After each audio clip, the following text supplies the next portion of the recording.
안녕하세요. 삼패동교회 성도 여러분. 행복한 안식일입니다. 이전에 나오신 모든 분들과 온라인으로 함께하고 계신 모든 분들을 주님의 이름으로 환영합니다. 어제는 대학 입시에서 어쩌면 가장 중요한 수능이 있었던 날입니다. 우리 교회에도 고3 학생들이 여러 있는데 아이들이 몇 개월 동안 입시와 관련된 이야기를 하는 모습을 보면서 안쓰러운 마음이 들었고, 또 다른 한편으로는 저의 고3 시절을 되돌아보게 되었습니다. 고3 시절 저는 하이액트라는 말씀 묵상 동아리를 이끌게 되었습니다. 말씀을 읽고 나누는 것을 좋아하는 친구들도 있었지만 대학 지원을 위해 참여하는 친구들도 있었습니다.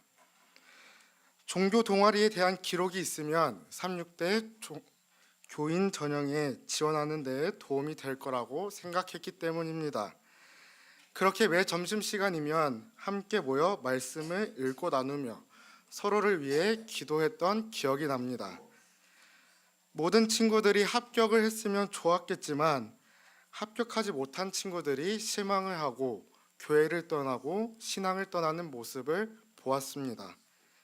물론 원하는 결과를 얻고도 대학에 가서 신앙을 떠나고 교회를 떠나는 친구들이 있었습니다. 이러한 저의 고3 시절을 떠올리면서 지금 나의 신앙은 어디에 머물러 있는가 되돌아보게 되었습니다. 무언가를 얻기 위해, 주위로부터 인정받기 위해 신앙을 하고 있지 않은가 생각해 봅니다. 오늘 이 시간 다니엘서 3장 14절에서 18절의 말씀을 가지고 우리의 신앙을 되돌아보고 하나님께서 우리에게 원하시는 신앙의 자세가 무엇인지 살펴보고자 합니다.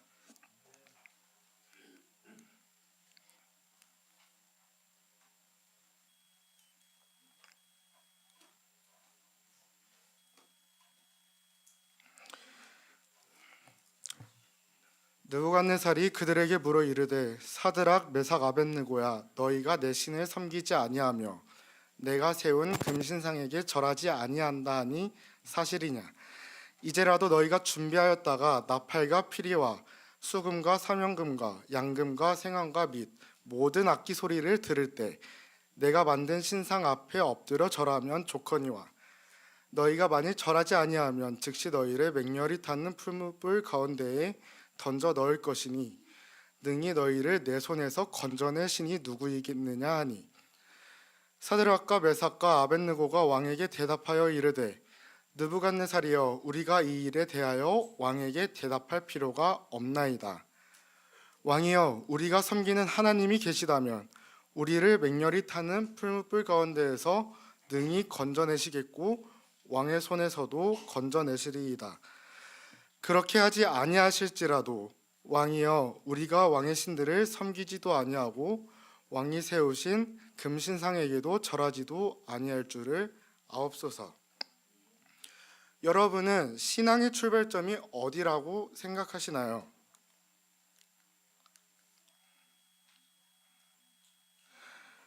여러 가지 답이 있겠지만 제가 생각하는 신앙의 출발점은 바로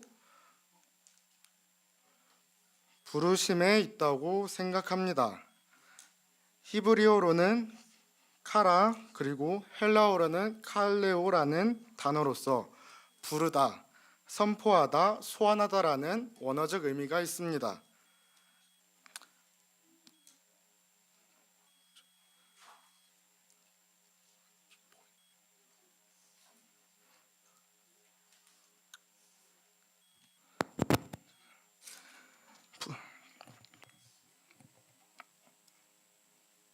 부르심의 목적은 첫 번째로 어떤 사람을 불러 직분이나 임무나 책임을 맡겨 선포하게 할 때, 그리고 두 번째로 잔치에 초청할 때, 그리고 세 번째로 재판에 소환할 때, 이렇게 크게 세 가지로 나누어집니다. 최초의 부르심은 하나님께서 천지를 창조하실 때인데 창세기 1장 5절, 8절, 10절에 이렇게 나와 있습니다. 하나님이 빛을 낮이라 부르시고 어둠을 밤이라 부르시니라. 하나님이 궁창을 하늘이라 부르시니라. 하나님이 묻을 땅이라 부르시고 모인 물을 바다라 부르시니. 꼭 특별한 직분이나 임무를 부여받은 사람만이 부르심을 받은 것이 아니라 우리는 그 존재 자체로서 하나님의 부르심을 받은 사람임을 기억해야 합니다. 그렇다면 하나님께서는 다니엘과 그의 세 친구들을 어떻게 부르셨을까요?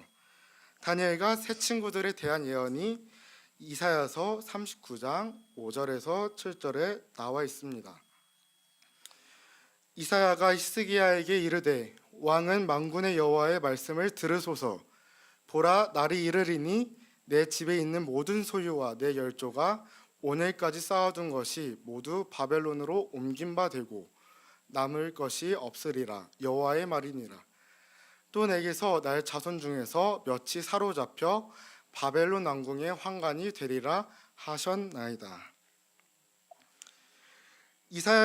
이사야서에서는 이미 그들이 바벨론의 포로가 될 거라고 이야기하고 있습니다. 이러한 예언의 말씀이 실제로 다니엘서 1장 1절에서 4절에 성취가 되었는데, 하나님의 전 그릇 얼마를 그의 손에 넘기시고, 그리고 이스라엘 자손 중 왕족과 귀족 몇 사람이 갈대아 사람의 학문과 언어를 배우게 됩니다. 이쯤에서 우리는 이 모든 일을 누가 하셨는지에 대해 주목해 볼 필요가 있습니다. 다니엘과 세 친구들은 포로로 잡혀온 후 왕의 진미와 포도주를 마셔야 하는 상황에 처합니다. 이에 대해 다니엘과 세 친구들의 반응은 어땠는지, 그 결과는 어땠는지 다니엘 1장 8절과 9절 그리고 17절을 보겠습니다. 다니엘은 뜻을 정하여 왕의 진미와 그의 마시는 포도주로 자기를 더럽히지 아니하리라 하고 자기를 더럽히지 않게 하기를 환관장에게 구하니 하나님이 다니엘로 환관장에게 은혜와 긍휼을 얻게 하신지라. 하나님이 이 네 소년에게 지식을 얻게 하시며 모든 학문과 재주에 명철하게 하신 외에 다니엘은 또 모든 이상과 몽조를 깨달아 알더라. 다니엘이 뜻을 정했다는 말은 바로 하나님의 부르심에 응답을 했다는 말입니다.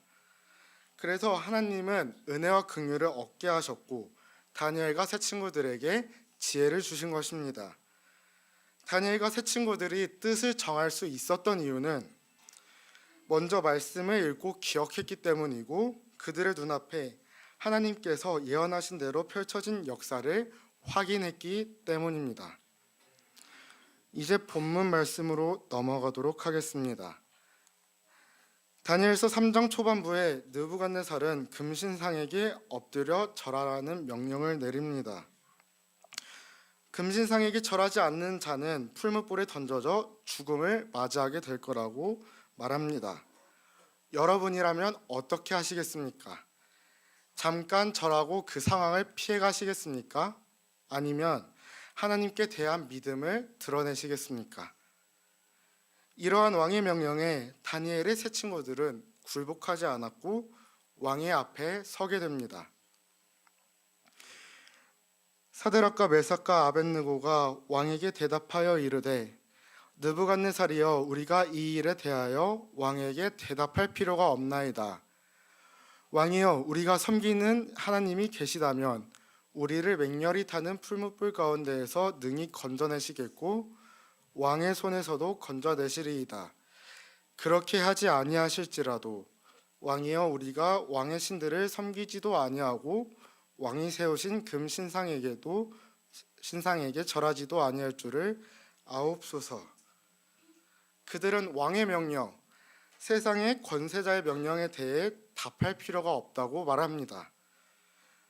왜냐하면 지금 당장은 왕의 앞에 서 있지만 세 친구들은 하나님 앞에 자신들이 서 있다고 생각했기 때문입니다. 하나님의 살아계심과 하나님께서 그들을 위해 하실 일에 대해 말하며 죽음의 문턱 앞에서도 그들의 믿음을 보여줍니다. 또한 하나님께서 구원하지 않으실지라도 자신들의 신념과 믿음 그리고 뜻을 굽히지 않겠노라 선언합니다. 이러한 세 친구들의 답변을 들은 왕은 또 다른 명령을 내리는데 이어서 보시겠습니다. 느부갓네살이 분이 가득하여 사드락과 메삭과 아벳느고를 향하여 얼굴빛을 바꾸고 명령하여 이르되 그 풀무불을 뜨겁게 하기를 평소보다 7배나 뜨겁게 하라 하고 군대 중 용사 몇 사람에게 명령하여 사드락과 메삭과 아벳느고를 결박하여 극렬히 타는 풀무불 가운데에 던지라 하니라. 이러한 느부갓네살의 반응과 명령에 대해서 엘렌 화이트는 이와 같이 설명하고 있습니다. 왕은 그의 뜻이 하나님의 뜻같이 받아들여지지 않는 것을 보았을 때 그는 분이 가득하였고 이 사람들을 향하여서 낯빛이 변하였다. 풀물을 평일보다 7배나 뜨겁게 하라 하고 가장 힘센 장정들을 시켜 그 청년들을 묶어 풀무에 집어넣게 하였다. 그의 생각에 이 고귀한 사람들을 처치하려면 보통 힘보다 더 큰 힘이 필요하다고 생각되었다. 그의 마음에 강하게 받은 인상은 보통이 아닌 어떤 힘이 이 사람들을 위해서 개입할 것이기 때문에 가장 힘센 용사들이 이들을 처치해야 한다는 것이었다. 우리가 세상과 하나님 사이에서 하나님의 뜻을 따르고자 할 때 사단은 더욱 맹렬하게 몰아붙일 거라는 말입니다. 하나님과 더욱 가까워지고자 할 때, 하나님을 찾을 때 사단은 우리를 더 방해한다는 사실을 기억하시길 바랍니다. 풀무불은 처음보다 더 뜨거워졌고 다니엘의 세 친구들은 죽음의 문턱 앞까지 이르게 되었습니다. 왕의 명령에 의해 3명의 청년은 풀무불에 들어가게 됩니다. 그런데 풀무불에 들어간 3명의 청년들에게 놀라운 일이 일어나는데 이어서 보시도록 하겠습니다. 왕의 명령이 엄하고 풀무불이 심히 뜨거움으로 불꽃이 사드락과 메삭과 아벳느고를 붙든 사람을 태워 죽였고 이 세 사람 사드락과 메삭과 아벳느고는 결박된 채 맹렬히 타는 풀무불 가운데에 떨어졌더라. 느부갓네살이 맹렬히 타는 풀무불 악이 가까이 가서 불러 이르되 지극히 높으신 하나님의 종 사드락 메삭 아벳느고야 나와서 이리로 오라 하매 사드락과 메삭과 아벳느고가 불 가운데에서 나온지라. 풀무불에 들어가게 된 세 친구들은 살아남았지만 그 근처에만 갔던 군인들은 죽음을 맞이하게 되었습니다. 살아야 할 사람은 죽었고 죽어야 할 사람은 살아남았는데 이러한 하나님의 역사를 우리는 어떻게 이해할 수 있을까요? 평소보다 7배나 뜨겁게 한 것은 세 친구들을 확실하게 죽음으로 몰아넣기 위한 사단의 계획이었으나 하나님께서는 세 친구들을 죽게 내버려 두지 않으셨습니다. 이 광경을 지켜보고 있던 느부갓네살은 이와 같이 증언합니다. 25절 말씀입니다. 왕이 또 말하여 이르되 내가 보니 결박되지 아니한 네 사람이 불 가운데로 다니는데 상하지도 아니하였고 그 넷째 모양은 신들의 아들과 같도다 하고 세 사람만을 던져 넣었는데 네 사람이 보이자 느부갓네살은 놀라서 신하들에게 물어봅니다. 그리고 넷째 모양이 신들의 아들과 같다고 말하였는데 느부갓네살은 이것을 어떻게 알았을까요? 선지자 왕 509페이지입니다. 이교의 왕이 어떻게 그분이 하나님의 아들인 줄을 알았을까? 바벨론에서 중임을 맡은 히브리 포로들은 그에게 그들의 생애와 품성을 통해 진리를 나타냈다. 바벨론에 포로로 끌려갔으나 그곳에서 그들의 생애를 통해 진리를 드러냈기 때문에 느부갓네살과 그곳에 있던 모든 사람들이 만물을 다스리는 하나님에 관한 지식을 어렴풋이 알게 되었던 것입니다. 느부갓네살이 그렇게 목숨을 가지고 협박을 하며 경배를 강요한 바빌로니아의 신은 마르두크입니다. 이는 벨이라는 단어, 즉 바알과 같은 주라는 뜻인데 이는 루시퍼를 지칭합니다. 한편 풀무불 가운데서 느부갓네살이 본 신들의 아들 같은 넷째 모양에 대해서 출애굽기 24장 17절은 이와 같이 말합니다. 산 위의 여호와의 영광이 이스라엘 자손의 눈에 맹렬한 불같이 보였고, 왕의 명령에 따른 군인들은 극렬히 타는 풀무불에 타 죽었으나 하나님의 약속과 부르심에 응답했던 다니엘의 세 친구들은 예수 그리스도의 대속으로 인해 다시 걸어 나오게 됩니다.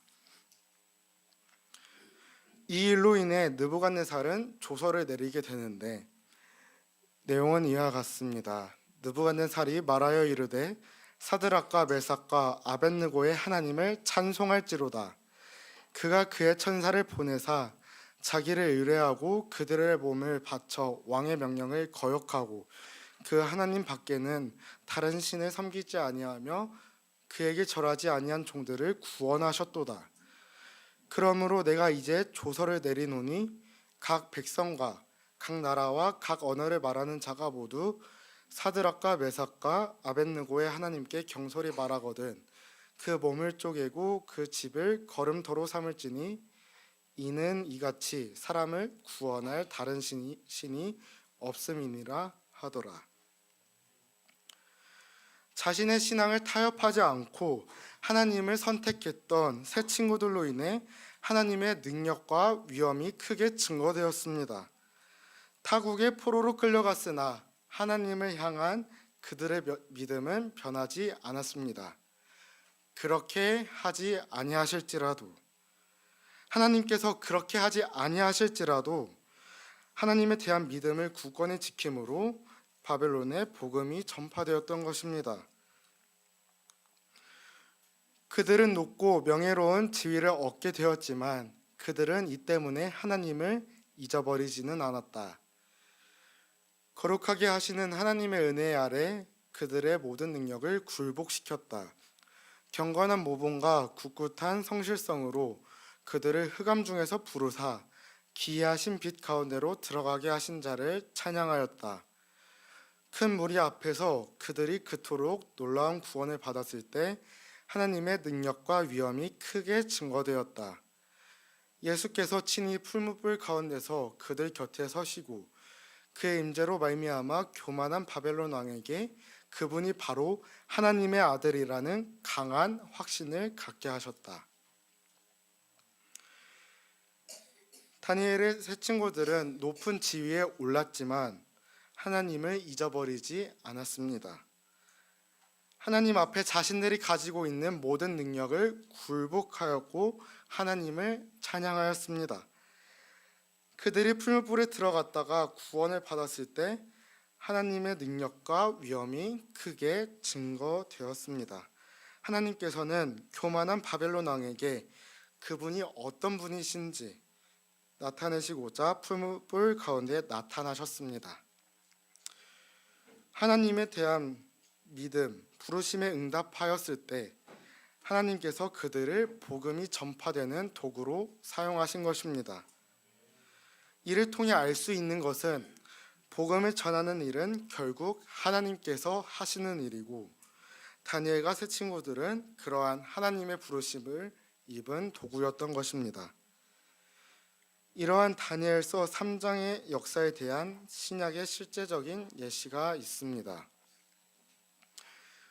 마태복음 9장 37절에서 예수님께서는 추수할 것은 많되 일꾼은 적다고 말씀하셨고 마태복음 10장 1절에서는 예수님께서 12제자를 부르시고 그들에게 권능을 주셨고 누가복음 21장 12절에서 15절의 말씀에서는 재림의 징조에 대해 이야기하면서 자신의 이름으로 인해 핍박당하고 옥에 갇히고 끌려나갈 것이지만 이 일이 우리에게 증거가 될 것이라고 말씀하셨습니다. 다니엘과 세 친구들이 부르심에 응답함으로 바벨론의 환관이 되었고 하나님께서 주신 지혜와 하나님을 향한 믿음을 보여줌으로써 복음이 전파되는 통로가 되었고 풀무불에서 살아나온 그들의 모습으로 인해 하나님의 능력과 위엄이 온 나라에 증거되었습니다. 오늘 살펴본 말씀에서 다니엘의 세 친구들을 통해 우리가 알 수 있는 사실은 그들은 세상의 명령보다 하나님의 명령을 더 우선시하였다는 것이고, 죽음의 위기 가운데서도 그들의 믿음을 보여주었고, 하나님께서 그렇게 하지 아니하실지라도 자신들이 지켜야 할 것이 무엇인지를 알고 있었다는 것입니다. 신앙의 첫걸음은 부르심으로부터 시작되었고, 우리 모두는 어떤 목적에 의해서만 부르심을 받은 것이 아니라 우리 존재 자체로서 부르심을 받았다고 말씀드렸습니다. 신앙을 하면서 우리는 때때로 신앙에 도전을 합니다. 하나님이 이렇게 해주시겠지, 잘 해결해 주시겠지, 하나님이 도와주시겠지, 어떻게든 인도하시겠지, 이런 식으로 도전하고 있지는 않은가 생각해 봅니다. 물론 이러한 신앙의 자세를 두고 하나님을 신뢰하고 있다고 말할 수 있을 것입니다. 그러나 정말 우리에게 필요한 자세는 그렇게 하지 아니하실지라도 하나님을 바라보는 것입니다. 다니엘의 세 친구들이 그렇게 하지 않으실지라도 금신상에게 절하지 않겠다고 했던 것처럼 말입니다. 남은 자손으로 살아가는 우리는 여러 신앙의 도전을 받을 것입니다. 우리가 그토록 사랑하고 믿고 따르고자 했던 예수님의 이름으로 인해 어려움을 당할 것입니다. 그러나 우리가 겪게 될 어려움조차 하나님께서는 그분의 살아계심을 증거하는 도구로 사용하십니다.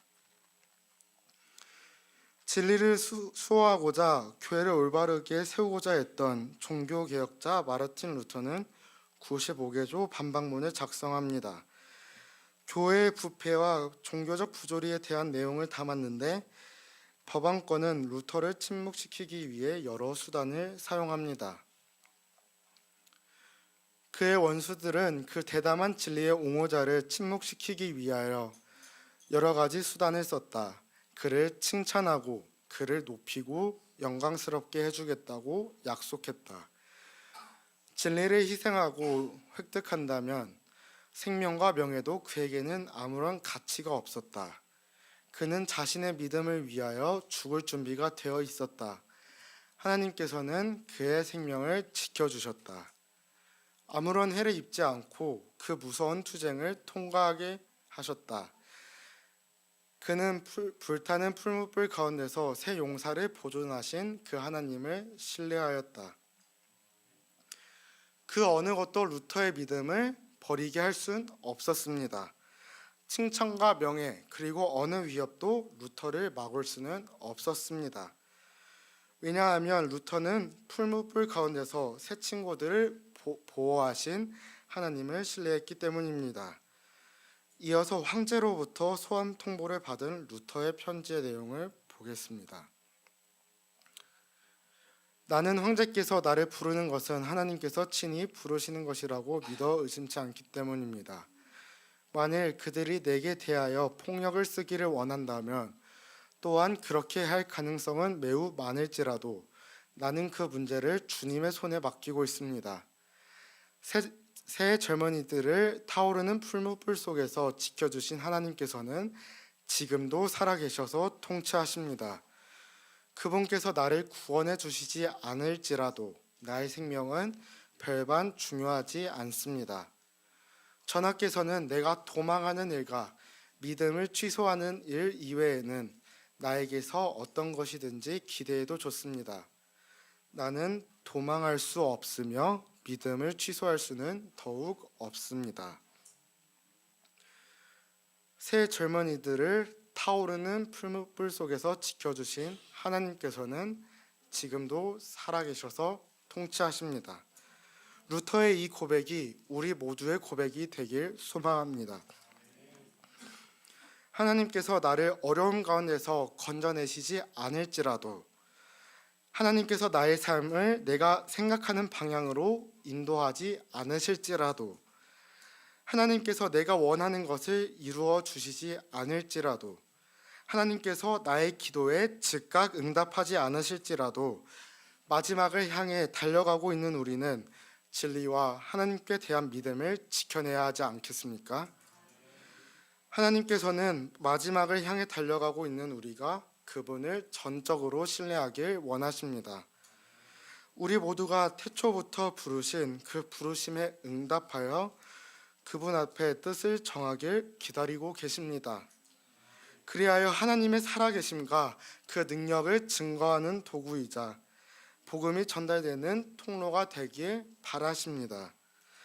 삼패 가족 여러분, 그렇게 하지 않으실지라도 하나님의 부르심을 입은 도구로서 살아보지 않으시겠습니까?